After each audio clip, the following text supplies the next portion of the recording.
bu filmə baxdıqda insan birinci növbədə məcburdur özü kimi baxmasın. Birinci növbədə sən başa düşməlisən ki, burada rejissorun demək istədiyi nəsə var. Məsələn, bizdə bir sıra filmdir, detektiv olsun, qorxu janrı olsun, melodrama olsun. Rejissorun demək istədiyi nəsə ola bilər. Amma sən yenə də burada özün kimi gəlsən. Çünki məsələn, melodrama hər birimizin həyatında olan bir şeydir. Qorxu, hər birimiz uşaq vaxtı qaranlıqdan qorxmuşuq. Və yaxud da detektiv olsun, hər birimiz o bugünkü gündə bu meşan həyatın həmin faciələrlə qarşılaşa bilərik. Ona görə də özümüzü tapırıq. Amma bu tək məkan filmi kimidir bu, mən elə düşünürəm. Və heç birimiz yenə kimi düşünmürəm ki, dəniz fənərində olaq. Avtomatik bizdə artıq burada anlayış yaranmalıdır ki, dəniz fənəri nədir? Burada nə baş verir? Orada nəyə görə 2 nəfər gedir, hansı ki, sonradan yəqin izahləyici 3 nəfərə qalxıb o. O prosesdə artıq sən başa və kinoya baxmağa başladığın andan etibarən başa düşürsən ki, yox, mən burada başqa şeylərdə fikir vermirəm. Çünki artıq burada reallıqdan kənar, artıq sən filmin 20, 25, 30-cu dəqiqələrdən etibarən zaten həqiqət və xəyalın arasındakı pərdə itir və biz anlamırıq ki, nə vaxt baş verdi bu, necə baş verdi, niyə baş verdi, necə oldu baş verdi. Ona görə də insan özü kimi baxmağı biraz qırağa qoymalıdır. Mən də filmlərə özüm kimi baxmağı sevdiyim bir insan olduğum üçün. Ona görə də mənim üçün biraz çətin oldu. Çünki filmə özüm kimi baxmağa başladım. Sonra dedim, yox, dayanım. Sabahlarım mən özüm kimi baxmayacağam bu filmə. Məndə peşə xəstəliyindən dolayı mən filmlərə özüm kimi də baxa bilmirəm. Amma başqa bir şey kimi də baxa bilmirəm. Ən azından ilk baxışda bu belə olur. Onu indi yavaş-yavaş üstündən atmağa çalışıram. Mən filmi izləyən kimi deyirəm, görürsən işığı hardan qurublar görürsən, nə bilim hansı obyektivdən çəkirlər görürsən falan. Belə şeyləri çox düşündüyümə görə bəzən zaman-zaman süjeti ötürürəm, ya da çox qavraya bilmirəm. Söndürürəm, 1-2 gün keçir, ondan sonra təzədən otururam, baxıram. Amma Lighthouse-da məndə tam fərqli bir təəssürat olmuşdu. Mən Lighthouse-u birinci dəfə gecə vaxtı evdə heç kim olmayanda izləmişdim. Çox dəhşətli bir şeydi. Kolonkalar falan qoşmuşdum, eləmişdim. Mənə əvvəlcədən demişdilər ki, mütləq səsi yaxşı keyfiyyətdə bax, çünki səs orada önəmlidir falan. Mən baxıb vahiməyə düşmüşdüm. Scream oldu, qorxdumdan danışmıram. Mənəvi formada bir vahiməyə düşmüşdüm ki, görəsən nətər olar? Həqiqətən insan bu qədər ağlını itirə bilərmi? O qədər elə bir yerdə, o səslərin içərisində yaşadığım müddətcə. Belə şeyləri düşünə gördüm ki, mənim üstümdə yaratdığı təəssürat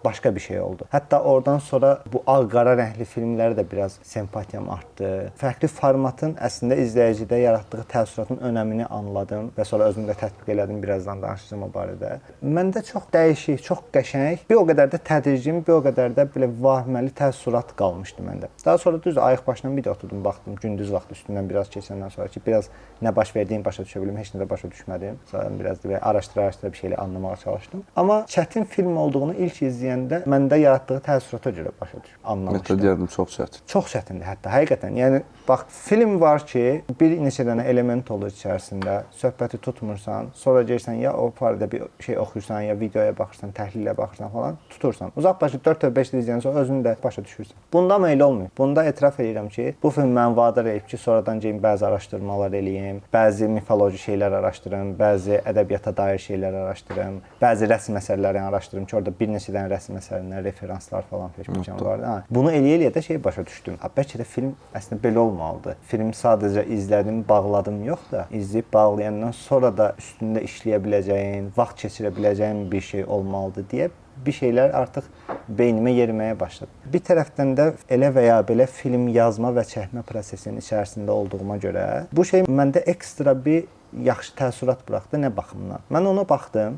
Egersin işləmə metodikasını öyrəndim, baxdım və sonra dedim ki, bax, 100 ildən bir film çək, amma belə çək. Lighthouse çək mənasında demirəm. Yəni bu özənlə çək. Yola vermə məsəl üçün kadrı falan verir. Mən məsəl üçün Lighthouse'un sayəsində öyrənmişəm deyə bilərəm. Daha əvvəl bu tip şeylərdə insana ilham verən bir sürü film olur. Baxırsan deyirsən ki, Nolan qəşəng işləyir, oradan baxırsan deyirsən, Zeki Demirkubuz qəşəng işləyir, falan kəs, feşman kəs. Olur, amma onların heç biri öz şəxsimdə danışıram. Məndə Lighthouse'un yaratdığı qədər işin, yəni peşəkar tərəfində təəssürat yaratmayıbdı niyəsə. Mən ona görə çətin film olduğunu düşünürəm. Bir məsələ də var. İndi səndən də o şeyi soruşacağam. Səncə filmin vizual tərəfi, filmin səndə yaratdığı, deyək ki, baxırsan görsən film ağ-qaradır, kvadratdır falan feşməkan. Rejissor çatdırmaq istədiyi şeyi orada bizə o vizualla mı çatdırır səncə, yoxsa vizual rusların bir sözü var, vıpindiriyor, uydurma mı deyək?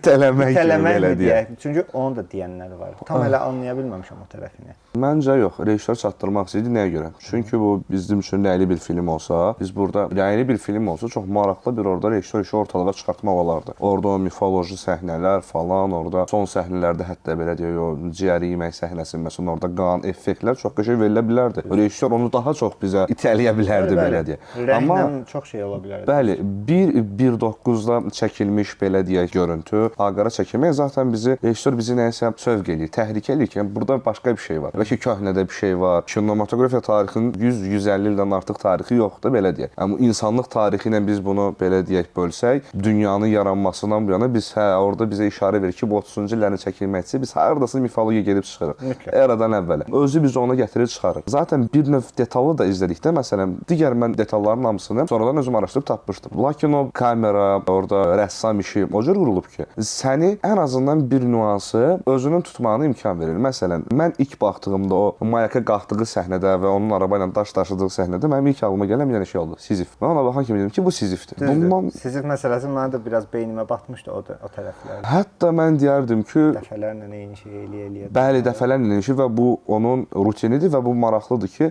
filmdə belə bir nüans var ki, çox insan deyir ki, bu bəlkə bir insanın beynindən keçən şeylərdir. Bu bir tərəfin hekayəsi ola bilsin, iki personaj var amma birinin hekayəsidir, bəlkə ikisi bir personajdır və yaxud da. Amma yox, mən burada deyirəm ki, burada rejissor bir neçə dənə hekayə bizə təqdim edib və hər biri fərqli-fərqli hekayələrdir və hər birində hər bir personaj fərqli rolda oynayır. Prometeydən getsək, Prometeydən olanda bu Zeus rolundadır. Amma digər bir kadraja getsək, artıq o Protey rolundadır. Hansı ki, Protey rolunda olduqda biz əgər Proteyi də araşdırsaq, biz görürük ki, artıq bizim dediyimiz Winslow idi, səhv eləmirəmsə. Artıq orada Prometey mifindəki at qəhrəman rolundadır və biz burada artıq başa düşürük ki, bu filmi izlədikdə artıq biz mifologiyaya baş vurmalıyıq və onu araşdırdıqca fərqli-fərqli nüanslar bizdə ortalığa çıxır. Deyilən fərqli variantlar var.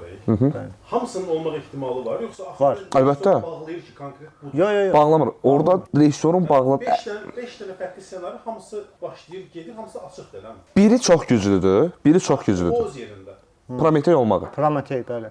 O çox güclüdür. Düzdür. Çünki birbaşa səhnədir. O çox güclüdür. Amma ondan bir səhifə qabağı bunların heç birinin şagiatı yoxdur amma. Bəli. Bilsən, bir də nə məsələ var? Bir-biri ilə olan əlaqələr məsələsi. Normalda sən bir neçə dənə hekayəni bir hekayənin içərisinə soxuşdurub çəkməyə çalışanda ortada qopmalar olur. Məsələn, filmin birinci aktında başa düşürsən ki, bu şeydir, ikinci aktına baxırsan görsən başqa şeydir və bir-birinə əlaqə olmur. İkini götür, üçlə birin bir-birinə əlaqəsini tapa bilmirsən. Burada bir-birlərinə qarşı elə bir dənə keçid var ki və bunun ən möcüzəli tərəfi bunu tək məkanda 2 nəfərlə danışmaqdır. Normalda bu tip böyüklükdə içi həm mifologiyalar, həm bir neçə dənə əsərin yer aldığı bir şeyi sən 2 nəfərlə göstərə bilmək üçün mən bilmirəm. Yəni ağlımın almadığı hələ də qavraya bilmədiyim bir şeydir. Düzdür, orada William Dafoe ilə Robert Pattinson çox böyük rolu var. Əlbəttə ki, böyük rolu var. İndi biraz o barədə mövzu açılmışkən danışmaq istəyirəm. Birinci Robert Pattinsondan başlayım. Robert Pattinson bir nəslin travmasıdır. Twilight'a görə. Edward'a da bir nəsil. Edward'a görə. Bəli. Bu travmanı hər aktyorun qabiliyyəti deyil ki, insanların gözündə yıxsın. Əlbəttə. Uzun illər Twilight 4 dənədir, 5 dənədir, Allah bilir. Hamısında çəkilibdir və bir nəslin Robert Pattinson deyəndə gözün qabağına gələn tək simadır. Oradakı aktyorluğu da çox pisdir, oradakı obrazı da çox pisdir. O filmlər özü də ümumiyyətlə mənə görə pisdir, kimsə bəyənirsə deyəmərəm. Vəbşə elə filmlər 13 yaşın yoxdursa məncə bəyənməməlisən. Məncə də. Yəni bizim sinif yoldaşlarımız qızların zadını ürəyə axıb tökürdü Robert Pattinsondan. Elə şey olanda bilirəm ki, filmdə nəsə bir problem. Sən bəyənməməliydin bunu. Bəyənməməliydin normalda. Hə. Ona görə Robert Pattinsona qarşı mənim içimdə bir ön yarğı var idi. Elə bilirdim ki, bu adam ümumiyyətlə çəkilə bilməz başqa bir şeydir. Amma sonra bir növ elə bir ki, şapalaq kimi dalbadal filmləri gəldi. Ondan sonra başa düşdüm ki, aktyora ön yarğına yanaşmamaq lazımdır. Hansı rejissorun əlinə düşməsi önəmlidir. Bu ön yarğıdan da başqa bir şeydir. Məncə bu olmaması gərəkən bir şeydir və mən bunu öyrəndiyim aktyorlardan biri Robert Pattinsondur. Başqa-başqa obrazlara, başqa-başqa tiplərə girir, onlara xarakter verir falan peşmişəm. Bu onun çox yaxşı peşəkar aktyor olmasına irəli gəlir. İndi də tərs effekt yaratdı. İndi də çox böyük bir simpatiyamı yaratdı adama və indi də çəkildiyi hər şeyə baxmağa çalışıram mümkün qədər. Mickey 17-yə baxdım ən axırıncı. Filmin özünü deyəmərəm, amma Robert Pattinson orada krasavçik. Mən orada qazanmışdım baxdım ki, Robert Pattinsona Twilight-la başlamadım. Uşaq vaxtı Harry Potter-la başlamışdı.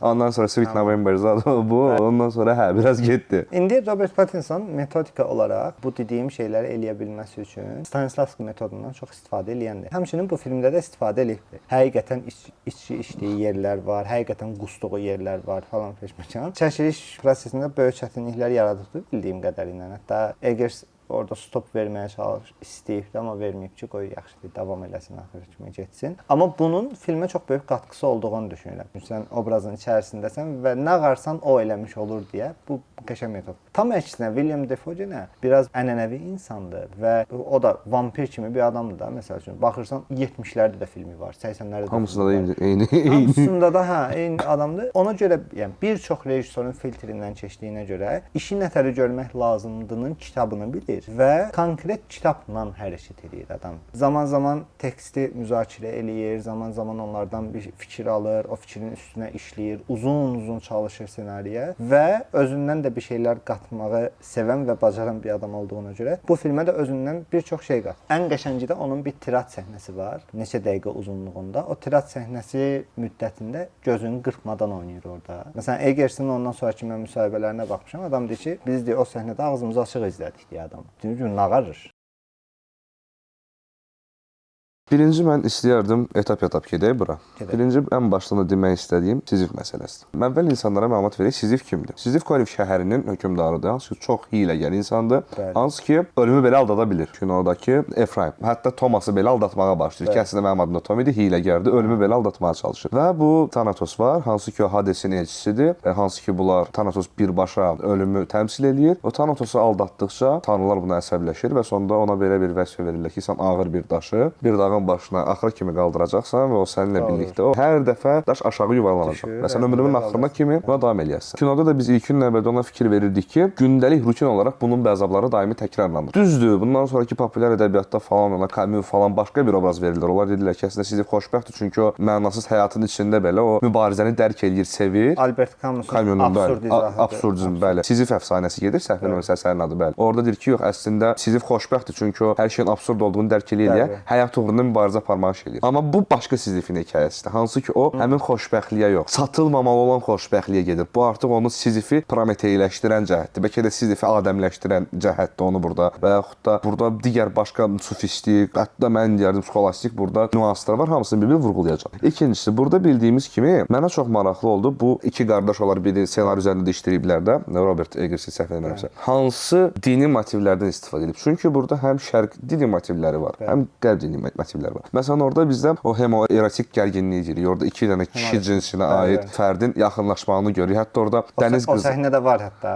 Var. Orada hətta dəniz qızı allegoriyası da var. Çünki dəniz qızı orada bildiyimiz kimi birbaşa orada dənizçilərə işarədir və hansı ki dənizçilər bir gəmidə aylarla ancaq kişi kollektivində onlar yaşayırlar və onların şuur altında avtomatik bir sıra erotik istirablar formalaşmağa başlayır. Bir qadın obrazı, hansı ki o qadından sən belə deyək təbii ehtiyaclarını belə ödəyə bilməyəcəksən və bu onlarda kabusa çevrilir. Dəniz qızı ümumiyyətlə anlayışı bildiyimiz kimi dənizçilərdən yaranmış bir şeydir. Və bu da öz növbəsində artıq burada bizə hemoretik gərginliyə gətirir çıxarır. Lakin biz bunu kinonun ortasına deyirik ki, hə burada hemoretik nəsə var. Kinonun sonuna doğru getdikcə biz deyirik ki, yox, burada başqa nəsə var. Burada sufistik nəsə var. Sufistikada bildiyimiz bu sufizmdə dediyimiz, biz ona təsəvvüf deyirik. Bəli. Təsəvvüfdə belə bir anlayış var. İnsan ümumiyyətlə nəyə görə gəlirəm? Burada həmçinin Nietzsche nüansları da var bu filmdə və onun da daxilində onun üst insanı var, ümumiyyətlə və həmçinin burada təsəvvüfü var orada. Təsəvvüfdə nədir? İnsan əslində dünya və hər şeydən uzaq olmalıdır. Hansı ki orada bildiyimiz Efraim normal həyatını yaşaya bilərdi, amma o həmişə işığa qaçır ən yüksəyə və ona çatmağa çalışır. Ən yuxarı. Təsəvvüfdə şəb əruz deyilən bir anlayış var. Əruz daha doğrusu. Şəb bildiyimiz kimi gecə deməkdir. Əruz da belə deyək bir çox şərq mədəniyyətlərində olduğu kimi toy axşamını izah edir. Və bu şəb əruz ölümlə əlaqələndirilir. Şəb əruzsa öldükdə çata bilərsən. Yəni sən gərdəyini öləndən sonra eləyirsən. Burada artıq ruhani bir birləşmə var. Öldükdən sonra sən kiminlə birləşə bilərsən? Yalnız ən üst anlayışla da burada insanın tanrılaşma istəyi var burada. Hansı ki bayaq vurguladığımız yasaq meyvə məsələsi, Adəm nüansı var ki, qadağan olunur. Burada da avtomatik artıq ikinci at mətnlər ortalığa çıxır. Məsələn, biz vurguladığımız kimi artıq burada bizim o Protey, Thomas obrazı ortalığa çıxır. Protey bildiyimiz kimi o dəniz allahıdır, Poseidon çobanıdır, səhv eləmirəmsə. Və o çox üzlüdür, çox dəyişəndir. O yalnız hansı halda həqiqət və o biliklərin, o bütün müdrikliyin, həm də bir növ hamisidir, qoruyucusudur onu gizlədir, saxlayır və o yalnız həmin həqiqətə canla başdan sarıla bilən insanlara öz timsalında görünür və onu izah eləməyə başlayır. Və belə bir nüansda o həmin həqiqətin qoruyucusudur burada Thomas. Həmin qəhrəman isə ona çatmağa çalışır. Qadağan olunmuş bir şeyə çatmağa çalışır və onun həmin kadrajda daima gah dəniz qızı, gah digər öldürülən şəxs, onun da adını hansı Tommy deyirdik. Bəli, o da elə. Horvath idi, səhv eləmirəmsə, elə bir söz olmalı. Hə, onun timsalını bilir və orada əslində orada onun Protey obrazını görürük. Həmçinin o dənizçidir və birbaşa onu təmsil edir. Və bu məqamda dediyimiz ikinci bizim bu homoerotik gərginlikdən, bu çatılmaz yasaq işdən biz artıq digər həmin dövrün və şərq və qərb mifologiyasında olan məqamlara qarşı. Məsələn, burada Qabil və Habil nüansıdır, bu Akilles və Patroklos nüansıdır, hansı ki, əslində Qabil və Habil qardaşdır. Bir-birlərini sevirlər. Qabil əvvəllər itaətkar olsa belə, sonunda üsyançıya çevrilir. Eyni ilə də bildirdiyimiz Efraim kimi və həmin o homoerotik gərginlik dediyimiz, orada onların əslində sevgisi də var və həmin daxilində onların nifrəti də var bir-birinə və sonunda həmin şəxsin sonunda qardaşını sevdiyini və yaxud onu öldürməsi də var. Burada biz bildiyimiz buna birbaşa biz dünyəvi eşq kimi yanaşa bilmərik. Burada dünyəvi sevgidən söhbət getmir. Burada birbaşa vurğuladığım burada başqa bir ilahi bir şey. Bəli. Orada vurğuladığımız işıq da, məhz o mayakın işığı da əslində həmin Adəmin almasından söhbət gedir orada. Hansı ki, həmin o artıq üçüncü nüans, rejissorun da daha çox gözümüzə soxmaq istədiyi nüans Prometey nüansıdır. Əslində yenə vurğulayıram, onlar qarma-qarışıqdır. Zevs bəlkə də bilir ki, alovu insanlara vermək olmaz. Düzdür. Amma Prometey qarşı çıxır ona və Prometey Zevsdən onu oğurlayır. Oğurlamağa çalışır. Eyni ilə də Yaradanın əmr etdiyi kimi Adəmin almanı oğurlaması kimi və yaxud da qədim türk mifologiyasında olsun Qara xanın əmr elədiyi almanı yeyən dişi və erkək kimi bütün mifologiyalarda bu var. Prometey onu oğurladıqdan sonra bildiyimiz kimi o biliyi, müdrikliyi, odu, işığı insanlara bəxş eləmək istəyir və sonra Zevs tərəfindən cəzalanır, o zəncirlənir. Və zəncirləndikdən sonra o eyni ilə Sizif kimi daimi bir əzaba düşər olur. Paradoksa düşür. Bəli, paradoksa düşür. Filmin son bir sekansı var bizdə. Efraim artıq çılpaq vəziyyətdə o ölüm ayağında uzanır və qağayalar onun ciyərini didişdirməyə başlayır. Əlbəttə burada qağaya allegoriya, çünki əgər biz dağlardan danışsaydıq, Zevs də Prometeyi Qafqaz dağlarında həbs eləmişdi. Qartalza da olası. Bəli, o qartal idi ki, mifologiyada da qartal onun ciyərini didişdirməyə başlayır. Burada artıq söhbət dənizlərdən gedirsə, əlbəttə ki, dənizlərin də qağayıdır və burada artıq Prometey allegoriyası öz yolunu tapır. Orada bir dənə maraqlı bir şey var idi. O bilmirəm hansı mifologiyada keçən bir şeydir. Tanrının itə çevrilməsi məsələsi. Orada onu da göstərsən, bayaq dedim tanrılaşma istəyindən irəli gələn bir şeydir, amma axırda onun it kimi zəncirə bağlı. Bəli, o nüans. God dog söhbətidir də. Bəli. Godun tam tərsi dog olduğuna görə orada elə bir şey göstəriblər. Amma bunun təsviri ilə əlaqədar bir şeydir. Əslində onu çoban iti eləyir əslində. Hansı ki Poseidonun çobanı idi. Onu da çoban itinə çevirir o. Düzdür. Amma o deyəsən o da tanrılaşma istəyindən tam ziddiyyəti yaranan bir şeydir də. Düzdür. Orada bir nüans var idi. Sən bayaq vurğuladın o tanrılaşma istəyi. Mən burada bayaq vurğuladım. Orada artıq o üst insan olmaq məsələsi var. Burada biz biz orada ilk girəndə bildiyimiz kimi Nietzsche'nin kölə və əfəndi dialektikası dediyimiz bir şey var. Və kölə və əfəndi dialektikasında əfəndilər özləri öz həqiqətlərini yaradırlar, özləri öz gözəlliklərini yaradırlar və özləri bu gücün sahibidirlər. Eyni ilə də Thomas kimi. Thomas deyir, mən burada böyüyəm, mən ağayam, mənim gözəlliyim budur. Biz əgər əfəndilərdən danışırıqsa, onlar həqiqətən əzmkarlıq, kübarlıq, aristokratiya, übermensch dediyimiz həmin o üst insanın ilahiliyi onları cəlb eləyirsə, kölələrin yaratdığı əxlaq nifrətdən yaranmış bir əxlaqdır. Eyni ilə də Efraimdəki kimi. Thomas orada heç kəsi nifrət eləmir. Əslində Thomas dəfələrlə ona sülh təklif edir. Gəl içək, mən filanıncı ildə filandan yaxşı insan. Deməli bu insanı sevmək anlayışı var. Bu insanın həqiqətini şey eləmək anlayışı var. Sadəcə o öz bundan əvvəlki obrazında olduğu kimi biliyin qoruyucusu olduğu üçün onun doqmaları var və o doqmalara sən riayət eləməlisən. Bu halda da artıq bildiyimiz o Helen moral və Glavin moral deyirlər. Helen moral dediyimiz əfəndi əxlaqıdır. Glavin moralı isə bildiyimiz kölə əxlaqıdır. Və artıq kinonun biz növbəti sekanslarından şahid oluruq ki, artıq kölələr öz əxlaqlarını yaratmağa başlayırlar. Çünki onların əxlaqları nifrətdən doğmağa başlayır və onu üstələməyə başlayırlar. Bu filmi çəkməmişdən qabaq, filmin çəkmə ideyası Eggersin qardaşından gəlib bildiyim qədərilə. Bu real bir hadisə eşidib bu ilə bağlı. Mayakda ruh filmi çəkmək istəyib. Mayakda keçən ruhlu bir mayak. Səhv eləmirəm. İlham mənbəyi orada yaşanmış real bir hadisədir. Adamın biri ölü tapılıb, birində ağlı itib. Buradan yola çıxıblar, amma sonra işi daha da dərinləşdirib sən dediyin nüansların hamısının üstündə işləyiblər və bunu işləmək üçün aylarla araşdırmalar ediblər, kitablar oxuyublar. Bayaq dediyim film çəkmə metodikası məsələsi mənə orada toxunmuşdu. O faktı öyrənəndən sonra. Onsuz sən görürsən ki, burada belə bir şey var. Təxmin eləyirsən ki, bunu yazmaq üçün adamların bəlkə də bir neçə il gedib də, nə qədər vaxtda Əlbəttə. yazıblar deyəmirəm, amma o kitabları qalın hamısını oxumaq, fərqli arxivlərdən gedib tapmaq, fərqli insanlarla müsahibələr almaq falan çox uzun bir prosesdir. Amma filmin ağ-qara və dar eləməklərin xüsusi səbəbləri var. 4 dənə ingilis dilində terminoloji bir anlayış var. Krusty, Dusty, Rusty, Musty.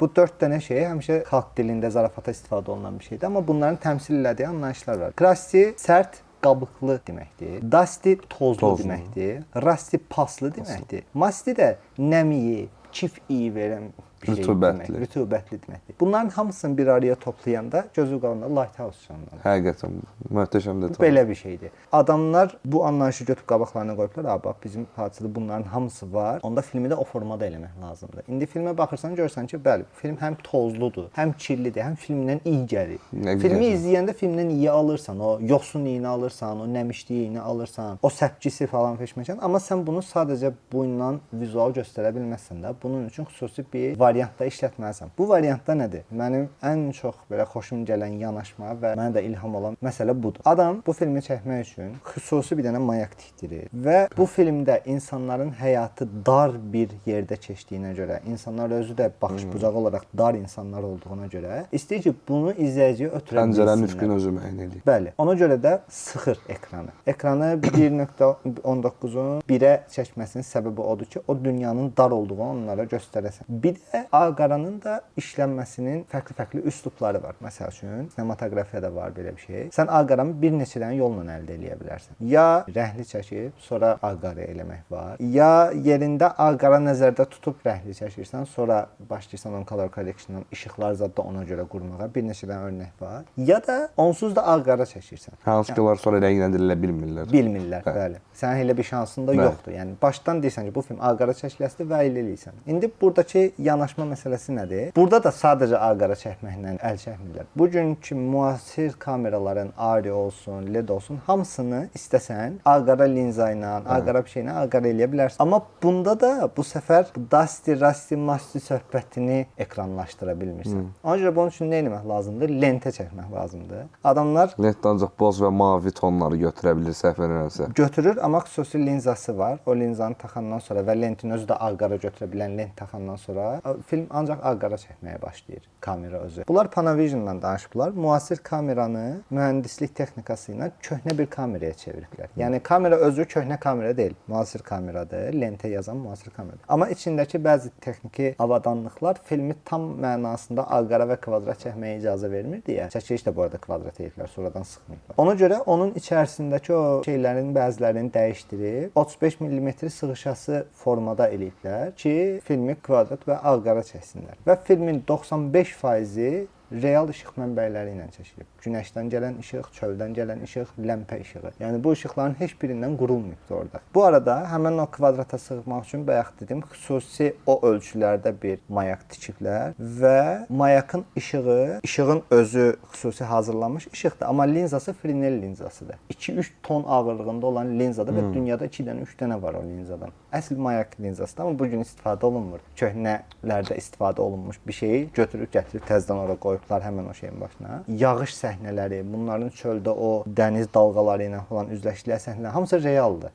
Bütün o yağış ki, nə qədər görürsən, hamısı yağışın altında çəkilib. Hətta William Dafoe dəfələrlə deyib ki, hadi bəsdir. İstəmirəm. Əl çəkim məndən zət deyil. Amma bax, indi bütün bunlar axırda gətirib Lighthouse kimi bir filmi çıxardı. Amma ondan da ziyadə mənim öz şəxsimdə yaratdığı effekt nədir? Bir dənə film yazmışdım, Sandıq deyə. Hələ də əslində yazmışam, durur. Prosta hələ çəkməyə fürsətim olmayıb. Mən Sandığı birbaşa bu 4 dənə qavramla əlaqələndirdim. Çünki onun da hekayəsi elədir. Orada bir allegoriya məsələsi var falan keçmişəm. Onu mən fikirləşdim ki, ağ-qara və dar çəkim. Elə eləyim ki, bu filmin dünyası o formada olsun və bunu Lighthouse nətər yansıdıbsa, elə yansıdım. Amma sonra nəyə başa düşdüm? Bu sadəcə mifoloji, allegoriyası olan, nə bilim belə dərin anlamları olan filmlərdə yox. Real həyat həyatda keçən filmlərdə də işləyə bilər. Sadəcə yetərlidir ki, bəsit insanların həyatını danışasan və orada baş verən hekayə onsuz da qaranlıq bir hekayə olsun. Ona görə Şam bağını yazmağa başlayanda, nöqtə vergülün qoymağa başlayanda artıq düşünmüşdük ki, bu filmi kvadrat və ağ-qara çəkmək lazımdır deyə. Yazanda da baş bütöv filmi ağ-qara nəzərində tutub yazmışdıq Vaqiflə bir yerdə. Məsələn, mənə çox böyük bir ilham verdi Lighthouse. Lighthouse'un sayəsində Şam bağı filmi ağ-qara və kvadrat formatdadır. Amma Mən Şambanı daha çox sevirəm. Amma yəni dediyim şey nədir? Sadəcə vizualı xoşuma gəldi deyə yox, ideyası xoşuma gəldi deyə, fikri, hekayəyə yanaşması xoşuma gəldi deyə. Bax indi məsələn təzə yazdığım filmin də formatını fərqli eləyəcəm. Çünki bu qəşəngdir. Bunun ucundan tutub getmək lazımdır. Mən onlardan görüb eləmişəm. Kimsə də sabah bizdən görüb o mənasını axtarıb başa düşüb nəsə bir şey eləyəcək və bu storytellingdə, nə bilim, bir vizual, audio-vizual kontent yaradıcılığında önəmli bir yerdədir. Yəni bu filmi sevməyimin ən böyük səbəblərindən biri də budur. Yəni filmi yaradılış prosesində olan o düşünmə, insana bunu nətər çatdıra bilərəmin üzərində baş sındırma məsələsi mənim çox xoşuma gəlir.